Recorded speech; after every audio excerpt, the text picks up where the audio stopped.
Hey, what's up, rock stars? It's Rox with a little bit of talk about what's at the top of the blogs. So let's get to it.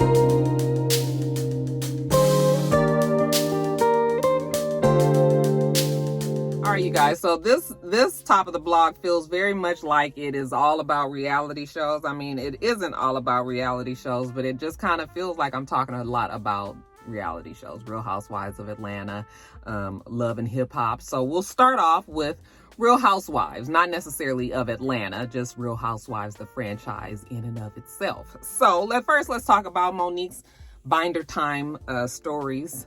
That is a YouTube channel that she has begun, where it first of all, it's kind of creepy. There's certain things that just creep me out and scare me, and I can never really explain the reason why. I feel like it has something to do with something that happened in my childhood, that certain things scare me. Like, remember the wipe challenge that people were doing on the mirrors, and you know, they'd go wipe me down, wipe, okay, and then it would change. For some reason, that shit used to scare me. Like, it would creep me out. I mean, I wouldn't be scared, but it would creep me out because it just something about the mirror and that whole changing and shit. It was giving me problems. And so I get the same eerie, weird kind of feeling when she starts her Binder Time Stories show. It's just, I don't know what to think about it, you guys. Have you watched it?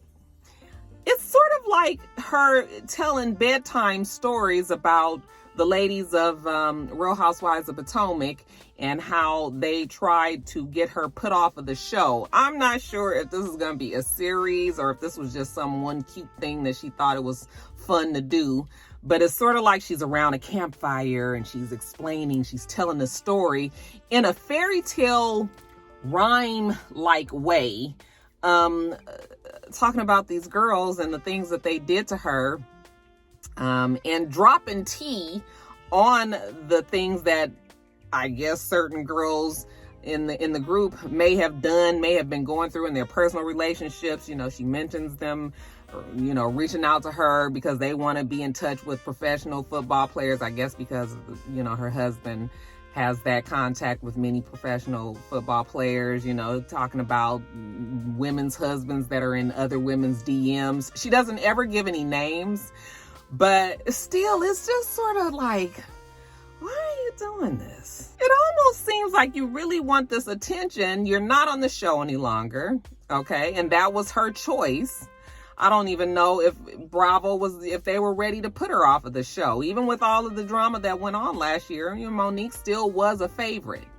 Or a well-loved character, I should say. So, even though she gave herself some hard times last season, but, she did kind of vindicate herself at the reunion. So I think people were ready to just kind of let bygones be bygones and let Monique come back. But I think Monique was more upset about what had happened.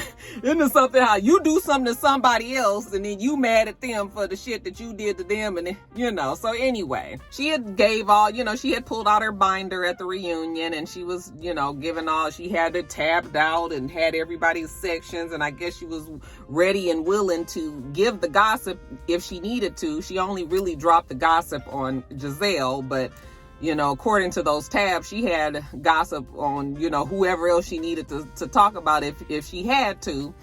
Well, now it looks like maybe she's going to be doing it in her Binder Time Stories instead. So I guess she's done it to kind of put the girls on notice that, bitch, even though I'm off the show, I could still drop the tea and give the business if I really want to. But it also just feels like, girl, you feel a little sorry for her. Like, you still need the attention. Like, you still want to have your Real Housewives fans, follow you, which people still do. Just because she's off the show doesn't mean that she's, doesn't mean that she's lost many of her supporters. People are still in Monique's corner. And Monique, has the money, besides this little chick from Real Housewives, that was considered her play money. She still has money and things that she's able to do outside. I've seen her on not Real Housewives. I've seen her own show on YouTube. We've seen that Brittany has even been a guest on her show and spoken, and all of that. So she's doing other things, but I don't know what this binder time story is. This is like, girl, don't concern yourself with what them girls are doing or what they said. All right. Yeah, some of the shit that they did was bullshit. Some of the shit you did was bullshit. I mean, let's just kind of say that's what happens in the world of reality TV and move on with our lives. I mean, she still has many other things that she could be doing. Okay. But to keep talking about the girls on Real Housewives of Potomac, it just seems like you salty and you just want to keep, stay relevant and stay attached to that show by talking about it, so I'm just like, I mean, I listened to it, I was just like, I don't know why this girl is worrying herself about them girls, because I'm sure that they've moved on, they have a show to film, and I'm pretty sure that they're not really worrying too much about Monique anymore. I'm sure there's more dramas for them to be tackling, so yeah, I just wish she wasn't doing this or going down this road. But, I mean, I will say that if she does drop any substantial tea, well, I'll always listen in. Right now, it just doesn't seem like it's even worth it, Monique, girl. Just don't worry yourself. Let's jump over to Housewives of Atlanta. It's always some shit with Real Housewives of Atlanta. First, let's talk about, somebody said in my comments that, had I heard that Phaedra Parks might be coming back to the show, and had I heard that Kandi, had received a pay cut. Well, I'll answer your question. First thing, we always hear rumors about Phaedra Parks returning to the show. That is a rumor that comes up every single season after the show ends since she's been off of the show. Okay. There's always talk that people really want her back, which people do want her back. She has a lot of fans out there, okay? But we know one person in particular who does not want Phaedra Parks back, and that is Kandi Tucker.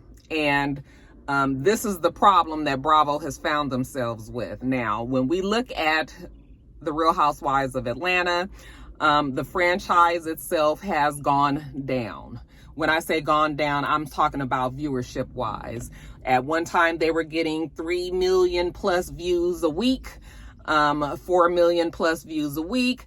That is now down, and you can say it's because of COVID, although other shows haven't suffered those same number decreases. You can say whatever you want to say, but people aren't watching like that any longer. All of this season, they roughly have maintained a 1.25 million people viewers, and everybody is complaining that there needs to be a shakeup to the cast. Okay. Phaedra definitely would be a shakeup, but Kandi Tucker has expressed, she probably hasn't done it formally, to the Bravo people, the Bravo execs, but she has made it known, out there that if Phaedra Parks did return to the show, that she would leave. Okay. And I actually read an article today where they were asking Kandi when would she leave, and she said she's always turning around, throwing around, tossing around the ideas. When is it time for her to leave the show? She says that everything doesn't last forever, and she realizes that she ain't really trying to walk away from a Real Housewives of Atlanta paycheck, I'm sure, but I think Kandi will be fine if she did. Kandi's always been smart with her money. She has many other businesses that, can sustain her, things that we know about and don't know about, I'm sure. And so, Kandi would make it still. But, she says that there definitely will be a day when she has to walk away. She's not sure if that time is now. She says that is a decision that both the Bravo executives and the cast member make on their own. Sometimes the cast member says they're not returning, like Monique, and the show hasn't put them off. And then there's times where both sides agree that it's time to go. I'm sure that Bravo is walking this line of, yes, they would love to have Phaedra back because they know that she would bring some numbers in. But if you alienate a fan favorite from your show, then you are going to lose some views. So now they have to weigh whether or not it's smart to have Phaedra come back, and where, do they want to take that chance that they could lose even more viewers? Or are they going to gain more viewers with Phaedra, or is it going to even out? If it's going to even itself out, there's no need to bring her back. Okay. The only reason why they would need to bring Phaedra back is if it is going to improve the numbers on the show. All right. Because at the end of the day, that is the bottom line. Who's watching? How much money we making off of this show?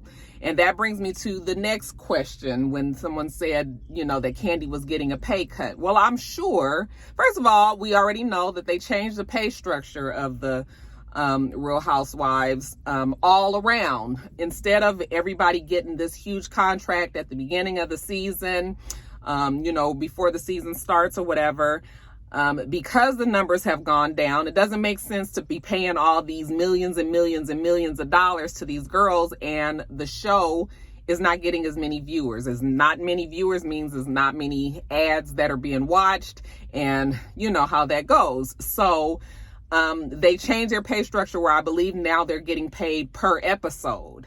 All right. And I'm sure if you're Kandi Breast Tucker, you make more per episode than somebody like a LaToya, who's not, well, she's not a housewife, but I just want to throw that in because her husband was like, she only make $1,000 an episode, y'all. But she's making good money still. But I will also say that everybody has taken a pay cut. If you're looking at everybody that's been there since the beginning or the first few seasons, Kandi's been there since the second season, but I'm saying that all of the women in general don't make the money that they had been making when the show was at its peak. So yeah, she's probably taken a pay cut. But everybody has. So that's not much gossip worthy thing. I don't think that, I still believe that Kandi is one of the highest, if not the highest paid housewife in Atlanta. So that's my opinion on that. People wanted me to talk about Kandi's Speak on It. I don't normally watch Kandi's Speak on It because when Real Housewives is over, I'm telling you guys, I don't be feeling like it. All right. And I know that that's a detriment to myself sometimes, because sometimes I don't have the outside story or the behind the scenes story. I mean, I'm aware of all of that. You guys always correct me. I would be like, Roxanne, honey, you don't know what the hell going on. You ain't watched or Speak on It. And nope, I haven't watched it. Okay. Just call me being stubborn. I don't be feeling like it. But I was like, okay, let me watch. Maybe I'll watch it every now and again, when it seems like it really does pertain to what's going on. Now, I watched this one because, well, you guys did ask me to talk about it. In particular, Kandi trying to explain the Vulture magazine article that talked about the Black Lives Matter mess between Kandi and Portia, and these text messages that were released, and all of that. I wanted to try to get some clarification. I had watched Portia's video and I was clueless of what she was talking about. I mean, I was lost. I mean, she was talking about how she felt like there was a missed opportunity to ask the production company for Real Housewives of Atlanta for a donation towards Black Lives Matter.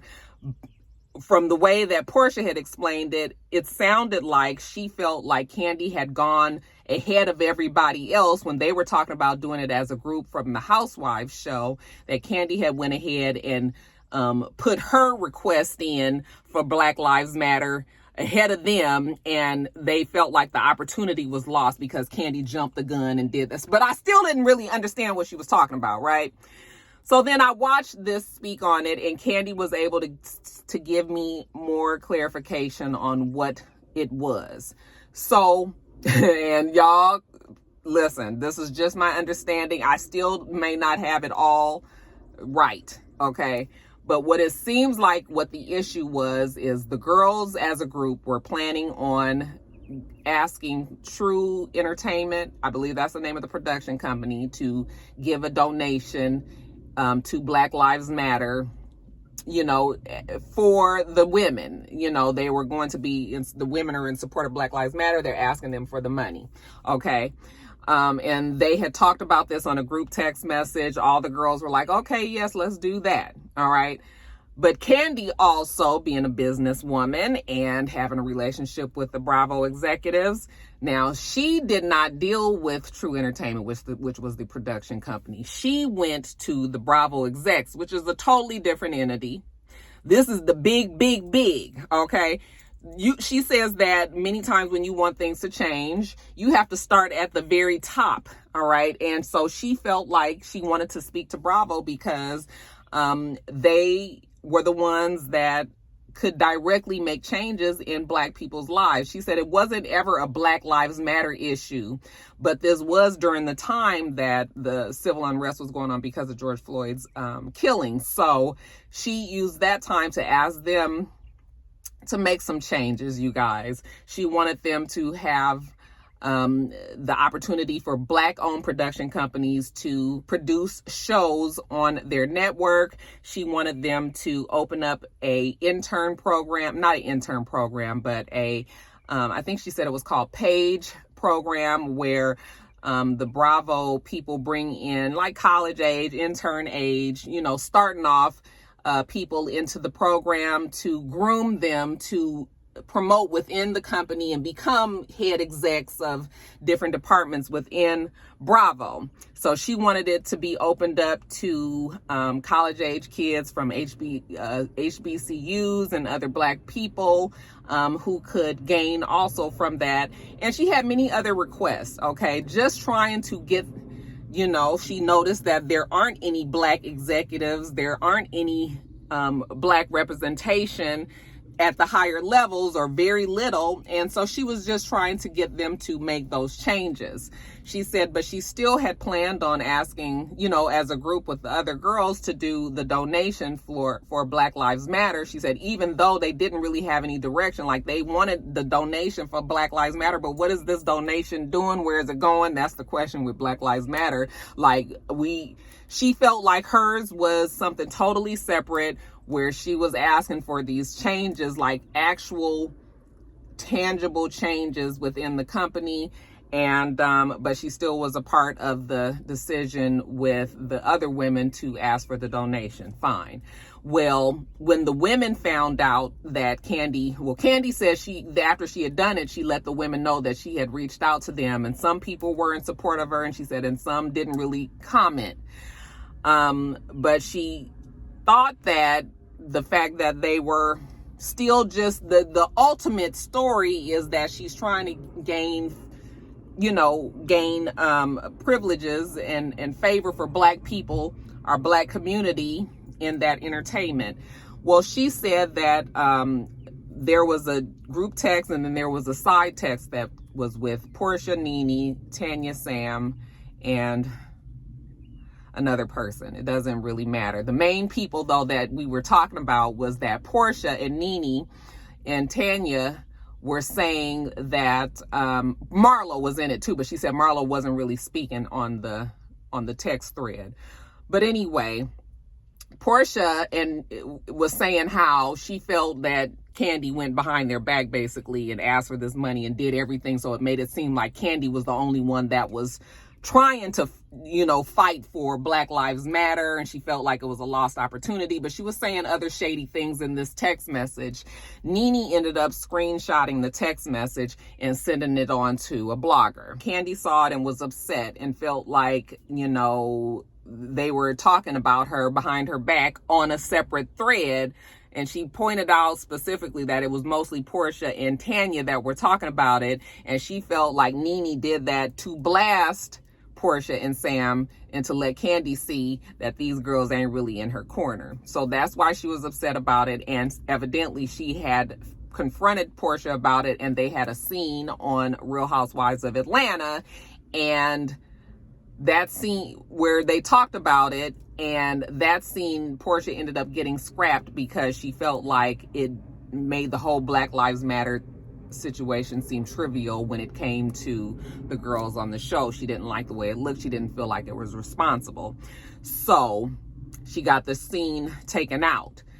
Kenya comes into this story because Kenya was upset that they scrapped the scene, but it would explain many of the reasons why Kenya was saying that Portia was doing this for self-gain, because Kenya felt like Portia was only mad at Kandi because Kandi went ahead and did something ahead, when the big picture is we doing something for Black people. But Kenya felt like Portia was upset that she wasn't also in on that, so that she could also get credit for trying to make these big, for real big changes at Bravo.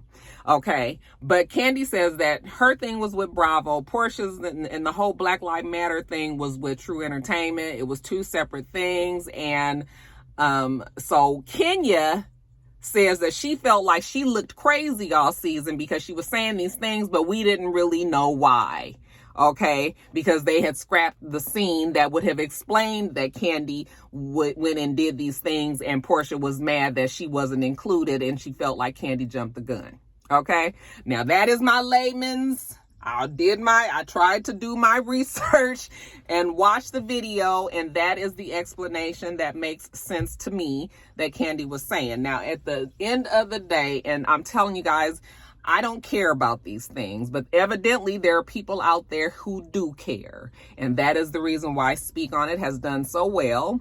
That's why bloggers do so well, because, you know, people want to know. People want to know all of the business. Nothing is private anymore. So that's the story that I got from it. I tried to listen very hard and really try to figure out and put together with what Portia had said. You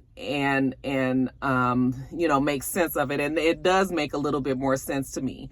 What's really unfortunate is that Kandi and Portia, you know, with all of the drama that they've had, I wish that they could just get past the problems. I feel like there's always some misunderstanding. There's always these feelings that are right under the surface, and at any time it can be interrupted. I think Kandi is still a little bit more mature, where she just sort of feels like, okay, I'm not trying. I don't want to get into no confrontations. I'm not trying to do this. I'm not trying to do that. I think that that's the page that she's on. And I think maybe even that's the page that Portia's on. But for some reason, when they, you know, when it gets together, and I guess you got all these other people in your ear and talking and stuff, it's always a balance that's delicate, and it could get disrupted. And now I'm not sure what Portia and Kandi are feeling for each other right now. Okay. Like Kandi said, you know, she wishes that Portia had come on to Speak On It, but I'm thinking to myself, like, Kandi gets thousands and thousands of views on Speak On It, and Portia would actually be putting money in her pocket if she did that. So I'd see why Portia wouldn't go do that. But at least if these two would have been on, you know, would have been able to talk to each other, you know, maybe we can squash some of the shit. And even if they've done that off camera, what happens is still all the fans on both sides who don't know what they've talked about off camera. So, you know, we know that the fans is the ones that drive a lot of the storylines and the issues that people have with each other on the show, you know. So it just continues to be a mess. But that's what I got out of the Speak On It. Good for Kandi for using her platform and using her power to make changes at Bravo. She said because of the Black Lives Matter, I guess, special that was done on Bravo, that her request, you know, for a Black-owned production company to do it, there were two women. It was a two-woman Black woman team who had a production company who actually put that show out. Kandi said she didn't make any money out of it, and that her whole purpose was just to make sure that, you know, these women and these men, Black women and men, you know, owned production companies have more of a say, have a seat at the table. So I talked about that. I hope I explained that all to you guys well. There is an all-star Housewives show coming up. They are they just began shooting the show. They all jetted off to Turks and Caicos, you know, now that the world is opening back up. Now we can start getting in these luxury travels again. And yeah, the crossover show, it looks like it's going to be a pretty good deal. So let me tell you guys who's on there. We are going to have Ramona Singer and Luann de Lesseps from New York. I might be saying these names wrong because you guys know I don't watch any of these other shows. Teresa Giudice and Melissa Gorga from New Jersey. Kenya Moore and Cynthia Bailey from ATL. I was like, Cynthia, of all people, how you get Cynthia? I mean, they couldn't get Kandi because Kandi has all these other jobs and she's acting, so I guess they couldn't get Kandi. Drew is not an all-star. Who else? Who else is on the damn show? Cynthia, Kenya, Kandi, Drew. Am I missing a housewife? Oh, Portia. It seems like they would have had Portia, but see, they can't have Kenya and Portia together because they don't get along. So we had to have, we had to have two that was going to be able to work together, I guess. And so that's how they ended up with Cynthia. Cynthia ain't doing shit else, probably. And then we got Kyle Richards from Beverly Hills. Okay. They say that they expect Jill Zarin from New York. Is she from New York? Yes, she's from New York, to join the cast later. The women are going to be in an Airbnb, 7 bedrooms, 7 women. I'm not, sure if they're going to be traveling around more or if they're going to be filming only in Turks and Caicos. Like, I don't know the particulars, but they are filming right now. And that's exciting. I actually think that's going to be a good show, and I actually will watch it, and I might even review it. It's going to be streamed on Peacock, so it's not going to be on Bravo. And I was like, oh, well, that's interesting. And Peacock but I guess NBC Universal probably owns Bravo. And so that's how that fell under that umbrella. But we'll see how the All-Stars do. One thing that does drive the Real Housewives franchises, of course, is the petty catty fights between the women. But when we have All-Stars from different, from different shows, who I'm sure are not trying to interrupt the good relationship that they may have with each other. I don't expect the hijinks to be that high, but just a little petty catty little whatever I guess we'll do. But I'm not expecting no big blow-ups. But evidently these women, a lot of Teresa and Jill, I guess, and some others have got enough fire behind them that shit could go left, and then we talk about Kenya. Cynthia will be the one to calm things down. She's not a in-your-face confrontational type at all. So we'll see. We'll just see. But yeah, why not, you guys? Let's do something different because I think as a whole on all of the franchises, people aren't watching as much. So maybe this will be a cute little side that'll bring a little bit more energy to the show. All right, that's enough about Real Housewives.